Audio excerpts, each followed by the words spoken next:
अस्सलाम वालेकुम नाज़रीन, आप ग्लोबल पाकिस्तान देख रहे हैं और हम इस वक्त लाहौर की कैंप जेल के बाहर मौजूद हैं और चौधरी परवेज़ इलाही की ज़मानती मुचलके जमा हो चुके हैं और रोबकात भी जारी हो चुकी है। और अब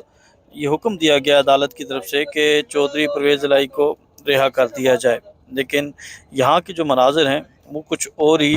मंजरनामा पेश कर रहे हैं। चौधरी परवेज़ इलाही को किसी और मुकदमे में गिरफ़्तार करने के लिए जो है वो तैयारियां मुकम्मल कर दी गई हैं, पुलिस की भारी नफ़री तैनात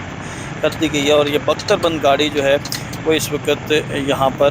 पहुँच चुकी है। बारिश जो है वो भी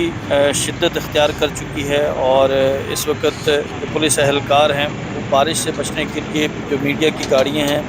उनकी पनाह ले रहे हैं और जिनके पास वो रुकावटें हैं जिससे वो मुज़ाहिरीन को रोकते हैं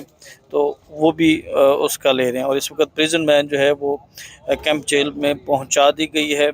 और मुमकिन तौर पर यह ख़दशा ज़ाहिर किया गया है कि चौधरी परवेज़ इलाही को किसी और मुकदमे में गिरफ़्तार किया जाएगा। ताहम गुज़िश्ता रोज़ लाहौर हाई कोर्ट के जस्टिस अमजद रफ़ीक की जानिब से ये वाज़ेह अहकाम दिए गए थे एंटी करप्शन को, पुलिस हुकाम को, कि चौधरी परवेज़ इलाही के ख़िलाफ़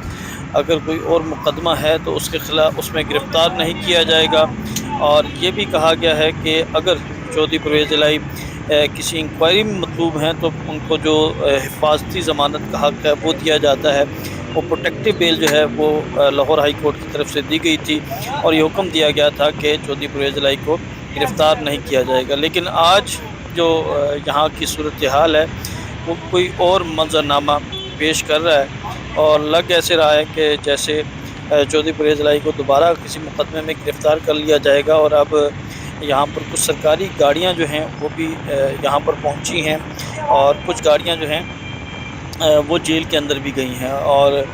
कहा यह जा रहा है कि CCPO लाहौर या कोई और हैं जो इस वक्त पहुँचे हैं। तो ये सारी सूरत हाल है कैंप जेल की, तो ये आपके सामने।